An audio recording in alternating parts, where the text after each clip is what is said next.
দর্শক আসসালামু আলাইকুম। মাসুদ বিশ্বাস কট। মাসুদ বিশ্বাস ধরা খেয়েছে। মাসুদ বিশ্বাসকে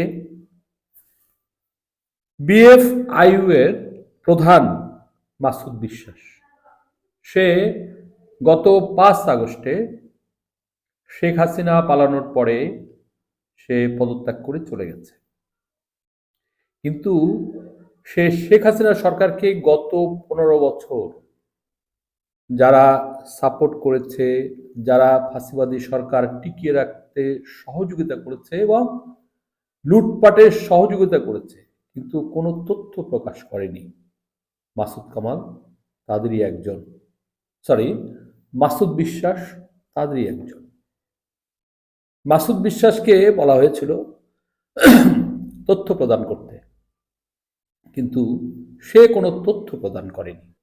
প্রতিষ্ঠানের প্রধান আছে যারা আওয়ামী লীগ সরকারের সহযোগী ছিল, শুধু পুলিশ, আর্মি, বিডিআর তারাই তাদেরকে ক্ষমতায় রেখেছিল এমনটি নয়। বিভিন্ন আর্থিক প্রতিষ্ঠানের প্রধান, তারপরে বাণিজ্যিক প্রতিষ্ঠান এবং চুক্তিভিত্তিক যে সমস্ত প্রতিষ্ঠান ছিল তারাও সবাই মিলে একটা লুটপাটের স্বর্গরাজ্য কায়েম করেছিল। প্রায় 15 লক্ষ কোটি টাকা বিদেশে পাচার করেছে।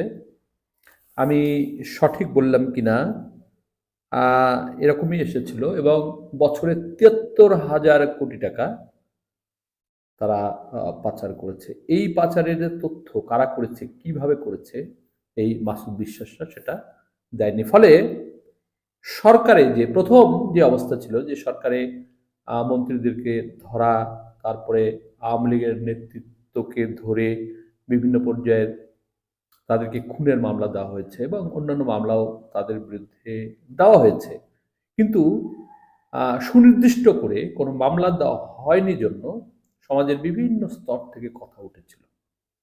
কিন্তু এখন সেটা চলছে।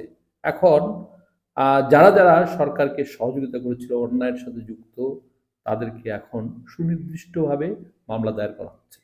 এই মাসুদ বিশ্বাসের বিরুদ্ধে গত 2 জানুয়ারিতে মামলা করা হয়েছিল। প্রিয় দর্শক, আমি সেটাই আপনাদের সামনে পড়ে শোনাচ্ছি। মামলার পরে সে আজকে কি করে সে ধরা পড়ল। নিউজ এসেছে প্রথম আলোতে, বিএফইউ এর সাবেক প্রধান মাসুদ বিশ্বাস গ্রেপ্তার।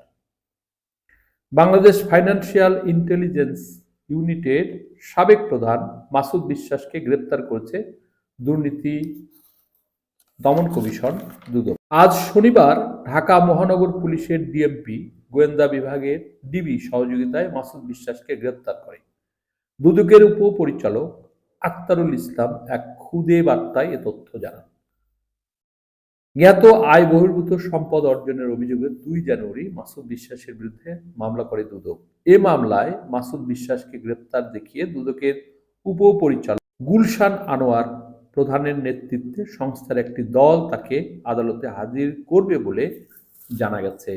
2 জানুয়ারি দুদকের মহাপরিচালক প্রতিরোধ আক্তার হোসেন সাংবাদিকদেরকে বলেছিলেন, মাসুদ বিশ্বাসের বিরুদ্ধে 1,87,72,622 টাকার জ্ঞাত আয় বহির্ভূত সম্পদ অর্জনের অভিযোগে মামলাটি হয়েছে।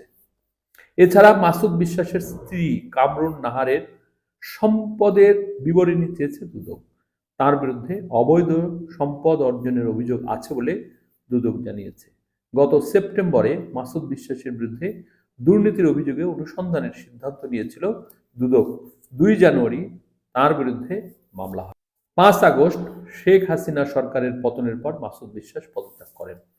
প্রিয় দর্শক, আজকে এ পর্যন্তই। আল্লাহ হাফেজ।